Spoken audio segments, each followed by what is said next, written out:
77 साल के गांधी जी ने एक एक्सपेरिमेंट करा जिसके अंदर उन्होंने 16-17 साल की लड़कियों को रखा। पहले तो उन लड़कियों ने मना कर दिया, पर बाद में वो भी मान गई क्योंकि वो भी उन्हें महात्मा ही मानती थी। पर उनके साथियों ने भी इस एक्सपेरिमेंट के लिए उन्हें रोका। आखिर एक्सपेरिमेंट था क्या? शायद इसको सुनने के बाद आप शॉक हो जाओ, अपने आप पे क्वेश्चन करने लग जाओ, या फिर आपको बहुत गुस्सा आए। So welcome to my channel, मैं हूं रेनू नागर। आज की इस वीडियो में हम पूरी सेलिबेसी थ्योरी को देखेंगे, समझेंगे, परखेंगे, आपके और मेरे विचारों को सामने रखेंगे। आखिर हुआ क्या था? तो बात है 1946 से 47 के बीच की, जब भारत आजादी के लिए लड़ रहा था। उसी समय में बांग्लादेश के अंदर होता है द एक्शन डे, जब हिंदू मुस्लिम एक दूसरे को मार रहे थे और गांधी को लग रहा था वो उसे नहीं बचा पा रहे क्योंकि उनकी शक्तियां क्षीण होती जा रही है। तो वो एक एक्सपेरिमेंट रचते हैं जिसका नाम होता है द सेलिबेसी एक्सपेरिमेंट। इसके अंदर गांधी जी अपने साथ कुछ यंग वुमेन्स को रखते हैं, जिसके अंदर सबसे पहले आती है मनु गांधी, जो उन्हीं की ही ग्रैंड नीस है और उस समय उनकी उम्र होती है 17 से 18 साल के बीच की।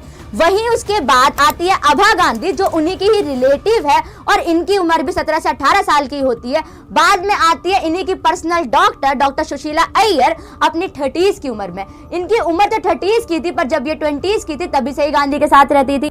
अगली महिला कंचन शाह थी, जो कि उन्हीं के आश्रम की मैनेजर की वाइफ थी। कंचन शाह आ तो जाती हैं पर केवल एक नाइट के लिए। इसके बारे में इंफॉर्मेशन देने वाले हैं हमारे निर्मल कुमार बोस, जो कि गांधी जी के ही सेक्रेटरी थे। उन्होंने सब कुछ अपनी डायरी के अंदर लिखा। उन्हें डायरी में एक एक स्टेप को लिखा जो आज हम एज अ सोर्स यूज करने वाले हैं। ये एक्सपेरिमेंट एक दिन नहीं चला, 2 दिन नहीं चला, बल्कि हर रात चला। और इसी के बारे में गांधी जी के सेक्रेटरी अपनी डायरी में लिखते हैं, यहाँ तक कि वो ये भी लिखते हैं कि सारी महिलाएं नहीं मानी थी, कुछ महिलाएं अनकंफर्टेबल भी फील करती थी, जिसमें अभा गांधी और कंचन शाह का नाम टॉप पर है। गांधी जी खुद कहते हैं कि अभा मेरे साथ सिर्फ 3 रातें सोई और कंचन तो सिर्फ 1। यहाँ पर एक बात क्लियर कर दूं कि हमें आज तक कोई ऐसे एविडेंस नहीं मिले हैं जिससे ये क्लियर हो सके कि गांधी जी के उनके साथ कोई सेक्सुअल रिलेशनशिप भी थे।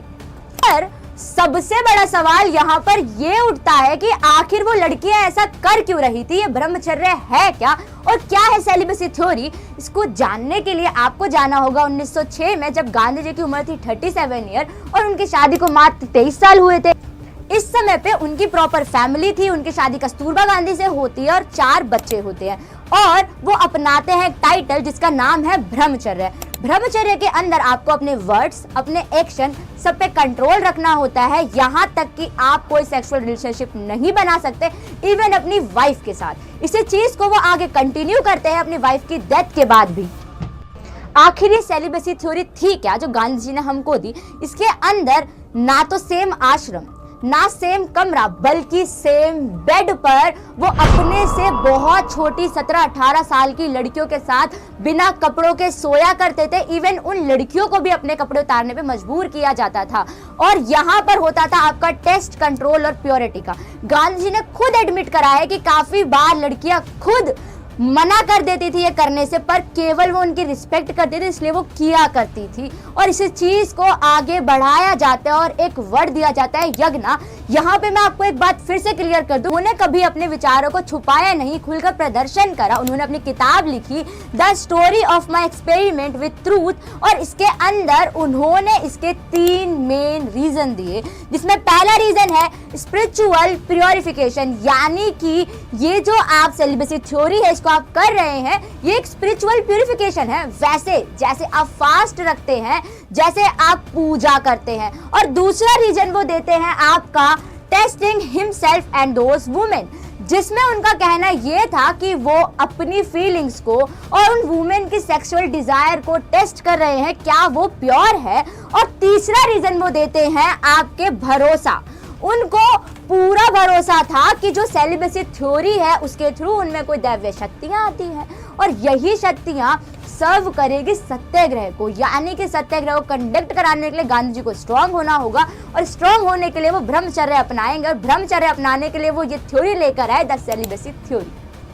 गांधी जी का ये मानना था कि बिना ब्रह्मचर्य के सत्याग्रह हो ही नहीं सकता, आपके अंदर वो इनर स्ट्रेंथ आ ही नहीं सकती, आपके अंदर ये सारी दैवीय शक्तियां सिर्फ और सिर्फ ब्रह्मचर्य को फॉलो करने से ही आती है। इसीलिए वो अपने आश्रम के अंदर भी कपल्स तक के लिए कुछ स्ट्रिक्ट रूल लागू करते हैं कि वो साथ में सो नहीं सकते, उन्हें जबरदस्ती कोल्ड बाथ लेना होगा ताकि उनके अंदर कोई सेक्सुअल फीलिंग डेवलप ना हो। पर आपको क्या लगता है ये सही है क्या? कपल्स कपल जिनकी शादी हुई है, जिनका उद्देश्य है अपने परिवार का पालन करना, क्या उनके लिए ये रूल फॉलो करना सही है? पर उन महिलाओं ने कभी कुछ बोला क्यों नहीं? क्योंकि उनका फाइनेंशियल स्टेटस, उनकी सोशल आइडेंटिटी, यहाँ तक कि उनके नाम को भी गांधी जी के नाम से जाना जाता था। पर जब ये सब चीजें बाहर आई, कि सोसाइटी ने एक्सेप्ट किया? नहीं। काफी बार सोसाइटी ने उन पर सवाल उठाए, काफी बार सोसाइटी ने कहा कि तुम गलत हो और गांधी जी महात्मा है, वो हमेशा ही सही रहेंगे। इसी के साथ साथ कुछ उनके साथ के एसोसिएट भी थे, जैसे कि सरदार वल्लभ भाई पटेल, उन्हें लेटर लिखते हैं और तभी के तभी उसको रोकने के लिए कहते हैं। वो कहते हैं कि ये आपके धर्म के ऊपर एक सीधा तीर है। वहीं पर ही उनके बेटे माने जाने वाले जवाहरलाल नेहरू इसको अननेचुरल बताते हैं। विनोबा भावे रिजाइन दे देते हैं गांधी जी के न्यूज़पेपर से। महादेव देसाई, जो उनके खुद के स्टेनोग्राफर होते हैं, अपनी जॉब छोड़ देते हैं। पर ये सब कुछ रुकता कहाँ पे है? बात है फरवरी 1946 की, जब एक सोशल वर्कर अमृत ठाकर मनु को इन सारे एक्सपेरिमेंट में शामिल होने से मना कर देते हैं और मनु खुद गांधी जी के सामने जाती है और एक्सपेरिमेंट में शामिल होने से मना कर देती है। यहीं पर ये सारे एक्सपेरिमेंट रुक जाते हैं। पर मैं आपको एक बात बताना चाहती हूँ कि हमें गांधी जी की सिर्फ डार्क साइड नहीं देखनी चाहिए, बल्कि उनकी पॉजिटिव साइड्स भी देखने चाहिए। शायद आज गांधी नहीं होते तो मैं यहाँ पर खुल के उनके बारे में बोल भी नहीं पा रही होती, भारत आजाद भी नहीं होता। भारत के महात्मा गांधी थे, गांधी है और गांधी ही रहेंगे। इस वीडियो को देखने के बाद जरूर कुछ नेगेटिव कमेंट्स आएंगे, जिसका मैं स्वागत करती हूँ, क्योंकि मैं भी आप ही की तरह हूँ। मैंने भी जब रिसर्च करी तब मुझे ये सब चीजें पता चली, और आपको इतनी रिसर्च करने की जरूरत नहीं पड़ेगी, क्योंकि आप डाउनलोड कर सकते हैं अड्डा 24/7 की ऐप, जो कि दी गई है कमेंट के अंदर। तो नमस्कार, मिलते हैं अगले टॉपिक्स के साथ। जय हिंद।